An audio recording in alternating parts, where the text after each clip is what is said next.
안녕하세요. 전국에 계신 경할문 여러분, 경제 읽어주는 남자 김광석입니다. 반갑습니다. 이번 주 주제 자동차 산업 패러다임 전환, 특히 전기차 배터리, 차량용 반도체, 굉장히 많은 이슈들이 여기에 집중되고 있습니다. 그런 관점에서 이런 자동차 부품 산업이라는 관점에서 패러다임 변화가 어떻게 일어나고 나는 어떻게 대응해야 될지 이런 이야기를 좀 해드릴까 합니다. 오늘자죠. 이 녹화일 기준으로 반도체 공급 부족 장기화에 대비하라 라는 칼럼을 발표했고요. 이런 관점에서 우리는 무한 반도체가 없으면 한국 경제 존립도 어렵다, 미래 법칙이다 라는 이야기를 했는데, 이 칼럼에 담긴 이야기들도 일부 전해드리고요. 또 자동차 산업의 패러다임 변화와 그리고 자동차 부품 산업이나 이 밸류 체인을 들여다봐야 될 필요성이 있는데, 마침 코트라에서 미래자동차 글로벌 가치사슬 이 동향에 대한 이야기를 좀 담았습니다. 그래서 여기서 일부를 같이 여러분께 전해 드릴까 합니다. 자, 먼저 자동차 산업의 패러다임 변화를 간략하게 말씀드려 보도록 하겠습니다. 첫 번째 패러다임 변화는 바로 친환경입니다. 친환경. 어떻게 환경 프렌들리하게 소위 자동차의 배기가스를 줄여나가면서 전기차나 수소차로의 전환을 시도할까? 전기차, 수소차로의 전환, 친환경화, 이게 첫 번째 자동차 산업의 패러다임이라고 볼 수 있습니다. 두 번째 패러다임 변화는 바로 지능화입니다. 스마트화라고 볼 수 있죠. 커넥티드 카, 그리고 자율주행차, 이런 컨셉이 바로 지능화라고 볼 수 있겠습니다. 세 번째는 서비스화라고 볼 수 있겠습니다. 자동차를 제조해서 판매하는 기존의 제조업 방식이 아니라 생산된 자동차를 공유경제 플랫폼을 통해서 활용할 수 있도록 하는 거, 자동차를 구매하는 것보다는 모빌리티 서비스를 이용할 수 있도록 하는 거, 이런 건 제가 여러 차례 말씀을 드렸습니다. 구독경제 서비스 모델을 운용하는 거, 이런 것들이 대표적인 서비스라고 볼 수 있겠죠. 서비스화가 진전되고 있다. 자동차 산업의 3대 패러다임 변화, 이거는 정말 거슬 수가 없습니다. 패러다임 변화, 트렌드라는 단어는 일개 개인, 기업, 국가가 막아설래야, 거스를래야 거슬 수가 없는 것이다. 어떻게 거대한 패러다임 변화가 일고 있는지 정확히 면밀히 들여다볼 필요가 있겠다라는 것을 누차 강조하고 있는데, 그 3대 패러다임 변화를 충분히 인식하셨으면 좋겠습니다. 이런 자동차 산업의 패러다임 변화 과정에서 미래 자동차 산업의 전망이 크게 달라질 수도 있고 다른 방향으로 또 전개될 수도 있는데, 주요 완성차 업체의 미래차 산업 발표, 어떻게 우리는 산업을 진행해 나가겠다, 어떤 생산 방식을 취해 나가겠다라는 이야기를 하는데, GM이든 폭스바겐이든 도요타든 세계 글로벌 자동차 완성차 제조업 기업들이 다 하나같이 뭐라고 합니까? 우리는 2025년부터는 전기차만 생산해 나겠다. 즉, 이런 이야기는 지난 경남 시간에 여러 번 말씀을 드렸죠. 전기차 산업에 대해서 여러 차례 말씀드렸기 때문에 이런 부분은 넘어가도록 하겠습니다. 이런 관점에서 미래차의 글로벌 시장이 이렇게 달라집니다. 특히 수소차, 전기차에 대한 세계 자동차 산업에서의 마켓 쉐어가 커지고요. 자율주행차에 대한 소비자의 니즈, 특히 레벨 3와 레벨 4와 같은 이런 말 그대로의 완전 자율주행차까지 2030년에는 등장하기 시작할 것이라고 보고 있습니다. 그리고 자동차 산업의 3대 패러다임 변화, 세 번째, 바로 서비스화가 진전된다라는 것을 우리는 확인해 볼 수 있겠습니다. 그러면 특히 이 중에서 저는 전기차에 집중해서 좀 살펴볼까 합니다. 다 말씀드리긴 어렵고, 전기차 관점에서 생각을 해본다면 이게 자동차 산업의 생태계, 산업 구조, 밸류 체인이라고 볼 수 있겠습니다. 전기 자동차를 생산해서 그걸 판매하는 방식, 이 사용자는 이것을 수요, 이용하는 것이고, 그리고 이 전기 자동차나 그 밖에 여러 밸류 체인상의 여러 가지 묶음을 서비스 방식으로 이용하는, 구독 경제가 됐든 아니면 공유 경제가 됐든 그런 방식으로 이용하는 밸류체인상의 모습이 있겠다. 그럼 전기차는 전기차 나홀로 공급될 수 있을까? 그게 아니라는 거죠. 에너지를 저장하기 위한 2차 전지, 배터리, 그리고 배터리 소재, 이런 다양한 패키징이라든가 배터리 매니지먼트 시스템 같은 다양한 밸류체인상에 이 전기차가 운용될 수 있도록 하는 중요한 산업들이 있다는 것이죠. 그리고 전기차가 충전될 수 있도록 하는 유선 충전 방식, 무선 충전 방식, V2G 방식, 여러 가지 방식들이 같이 고민되고 있다는 말씀을 드리겠습니다. 제가 실제 지금 이번 주에 산업통상자원부에서 주관은 이제 에너지기술평가원이죠. 전기차 충전 인프라 관련 이런 보급형 비즈니스 모델을 구축하고 R&D 예산을 지원해주는 그 대상 기업들, 어떤 기업에게 이 예산을 공여해 줘야 될까라는 것을 평가하는 작업을 지금 현재 실시하고 있는 중입니다. 그 구체적인 내용은 제가 말씀을 드릴 수는 없습니다만 여러 가지 방식들이 고안되고 있어요. 예를 들어서 여러분 커튼이 위에 걸려 있으면 커튼을 이렇게 쭉 끌었다가 다시 놓을 수 있잖아요. 아파트 주차장에 전기 충전 인프라 2대 놓으면 2대밖에 충전 못 하잖아요, 밤새. 그러면 전기차 충전 그 주차장이 크게 차지하고 효율적으로 전기 충전을 못 해요. 그럼 아파트 대단지에 전기 충전 인프라를 많이 깔 수도 없고, 이건 굉장히 보급형이지도 않고 비용도 많이 들잖아요. 그래서 커튼 달듯이 위에다 달아서 레일 방식이죠. 이렇게 끌었다가 다시 가져오는 방식. 그러면 100대도 충전할 수 있다 이거죠. 그런 관점의 충전 방식을 고민도 하고 있고요. 또 여러 가지 방식이 있는데, 뭐 여러분 그 진공청소기에 무거운 진공청소기 보시면 바퀴가 달려 있잖아요. 그렇게 이동형 전기 충전 인프라, 이것도 고민의 대상이라고 볼 수 있고요. 조금 고차원적인 것은 로봇 방식으로 자기가 스스로 찾아다니면서 충전해 주는 방식, 뭐 여러 가지 것들이 같이 고민되고 있습니다. 그런 거 다 말씀드릴 수는 없지만 이 충전 시스템의 산업도 상당하고요. 충전 인프라를 누가 리드할까? 어떤 산업들이 충전 인프라를 보급해 나가는데 원자재나 부품을 공급할까? 이런 관점에서 투자 의사결정도 굉장히 중요하고, 우리 기업들은 내가 인근 산업에 걸쳐서 어디에 새로운 밸류체인에 관련 다각화 혹은 비관련 다각화를 시도할까라는 것도 함께 고민해야 되겠다라는 것을 말씀드립니다. 특히 중요한 것은 전장 부품이죠. 구동과 제어, 전력 변환 장치, 냉난방 공조, 차량용 반도체, 인포테인먼트, 이런 여러 영역들의 전장 부품들이 필요하고, 이 중에 하나가 지금 이야기가 시끌시끌한 차량용 반도체라는 것이죠.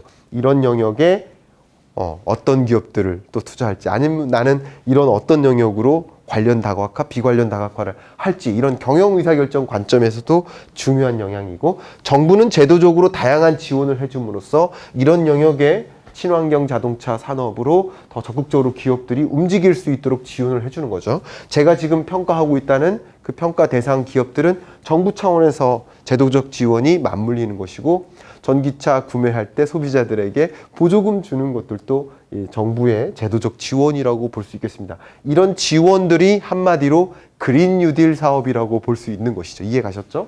이게 전기차의 주요 산업 구조, 밸류체인이다라고 정리를 해볼 수 있을 것 같습니다. 이제 좀 빨리 가도록 하겠습니다. 자동차 부품 산업의 구조의 변화가 있는데, 보시는 것처럼 부품 산업이 2018년과 2024년을 비교해 보면 기계 부품이 차지하는 비중은 줄어들고 전장 부품이 차지하는 비중이 늘어난다라는 사실이죠. 이 전장 부품 중에 일부가 차량용 반도체라고 볼 수 있고요. 우리는 조금 있다가 차량용 반도체 시장에 진입해야 될 필요성이 있겠다라는 것을 제가 강조를 하고 있는데, 이따가 말씀드리겠습니다. 그 다음 원자재 비용, 자동차를 만드는데 들어가는 원자재 비용이 있지 않겠습니까? 그 비용에서 차지하는 전자부품의 비중인 것이죠.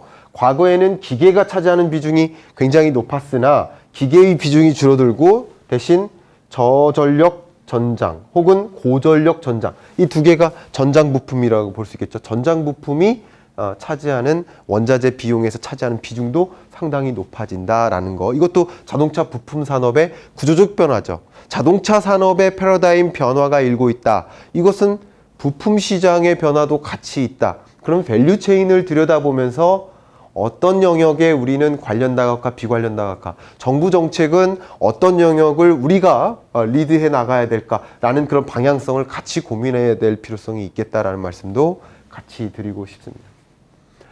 이런 패러다임 변화에 따라서 유망한 부품이 있고 지는 부품도 있겠죠. 퇴출되는 부품도 있겠죠. 사라지는 부품도 있겠죠. 수요가 감소하는 부품도 있겠죠. 그런 부분들을 제가 이렇게 코트라의 자료를 이용해서 제시를 해드렸는데 단적인 예로 경량 소재가 굉장히 유망해지죠. 친환경적으로 접근을 해야 되니까 그 밖에도 인버터라든가 파워전지, 배터리 시스템, 감속기 이런 것들이 굉장히 필요한 영역이라고 볼 수 있고요. 기존의 엔진 방식도 사라지거나 줄어들거나 크랭크 샤프트라 이게 내연기관 차에서 전통적으로 요구했던 것들은 사라지고 전기차 혹은 자율주행차 영역에서 요구되는 그런 부품들은 더 많이 필요하게 되겠다 이렇게 생각해 볼 수 있을 것 같습니다.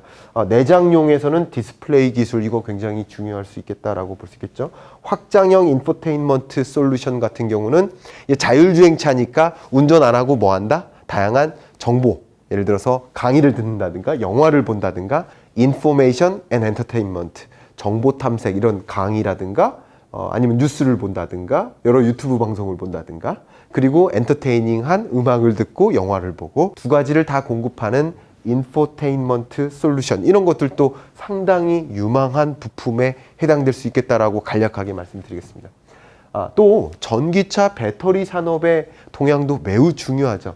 전기차 제조 비용, 이 배터리 제조 비용이 전기차 제조 비용 이 단가를 결정짓는다라고 볼 수 있겠는데 배터리 제조 비용이 어떻게 되겠습니까? 향후에 하향 안정화 되겠죠. 이렇게 전망을 하고 있습니다. 이런 관점에서 전기차의 보급이 더 탄력을 받을 수 있겠다라는 것을 생각해 볼 필요가 있겠죠. 전체 전기차의 부가가치에서 40% 이상이 배터리 비용이라고 생각해 본다면 배터리 가격이 하향 안정화될 경우 전기차의 보급 속도가 더 가파라질 수 있겠구나라는 것이고 글로벌 전기차용 배터리 점유율을 보시면 2019년 기준으로 LG화학이 2위고 1위가 파나소닉인데 점유율이 24, 10 각각을 차지했다면 2020년 2월 기준으로는 34, 29 더 많이 올라갔죠.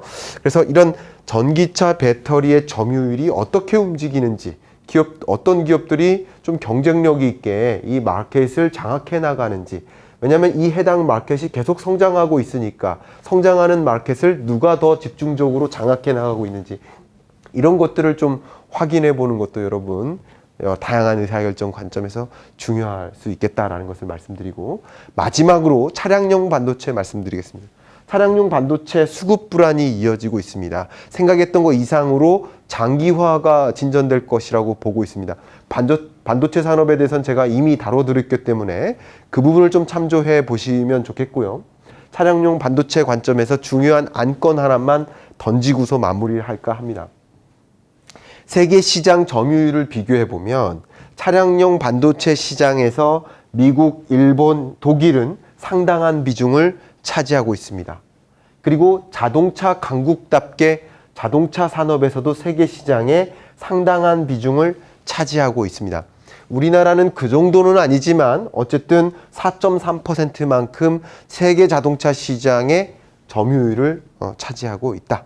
그런데 중요한 것은 뭐냐면 이 점유율 차이가 아니라 차량용 반도체 시장에서의 점유율이 자동차 세계 시장에서의 점유율보다 주요 강국들이 높다라는 사실이죠. 지난 반도체 강의를 통해서 집중적으로 의견을 개진해 드렸던 것이 뭐냐면 이제 앞으로는 기업들의 경쟁력이 반도체를 안정적으로 수급할 수 있는지 수급 불안 문제가 해소될 수 있는지 그 여부가 하나의 경쟁력으로 부상할 것이다.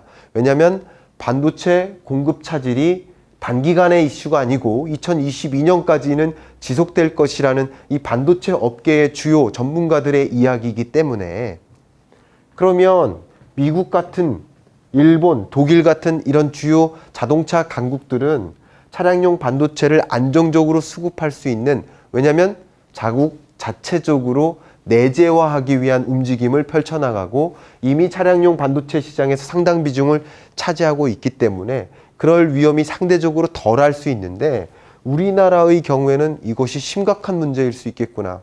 차량용 반도체 영역은 그 비중이 매우 작고 자동차 시장은 상대적으로 더 높기 때문에 안정적으로 반도체를 공급받는데 좀 차질이 있을 수 있겠구나. 이것은 자동차 산업의 핵심 경쟁력과도 결정이 되고요. 우리나라 전체 수출액에서 자동차와 자동차 부품을 합하면 11%예요. 얼마나 중요한 산업인지 모르겠습니다.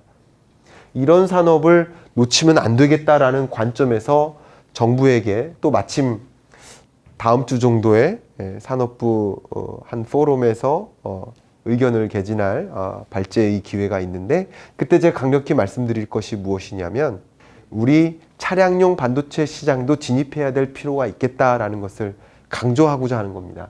물론 반도체 기업 입장에서는 수익성도 낮고 같은 반도체라 하더라도 차량용 반도체는 상당한 위험 부담이 있습니다. 예를 들어서 스마트폰이 오작동하는 일은 생명엔 지장이 없겠지만 자동차 오작동은 생명에까지 지장이 있기 때문에 부담도 많이 돼요. 수익성도 떨어집니다. 그렇기 때문에 반도체 기업이 뛰어들 만한 영역은 아니겠지만 어쩌면 자동차 기업, 자동차 부품 기업들이 뛰어들 만한 산업 영역일 수는 있겠구나. 물론 굉장히 어려운 과제라는 것도 저도 알고 있습니다. 그러나 이런 이슈를 던지는 게 제가 어려운 과제라고 피하고 그러면 되겠습니까? 어쨌든 의견을 개진하고 실무진들은 정말 그것의 가능성, 타당성을 정밀하게 분석하시고 우리 국가적인 차원에서 수익성이 좀 안 된다 하더라도 이것은 하나의 안보 문제다라는 것을 생각해 본다면 우리가 수익성이 좀 떨어지고 효율성이 떨어진다 하더라도 기꺼이 우리가 진입해야 될 그런 산업 영역 아닌가라는 것을 강력하게 말씀드리면서 차량용 반도체 산업 영역도 우리가 진입해야 될, 우리가 스스로 내재화해야 될 소재, 부품, 장비 국산화의 대상이 되어야 할 그런 영역이라는 것을 강조해드리면서 이번 주 경제 읽어주는 남자 마무리하겠습니다. 감사합니다.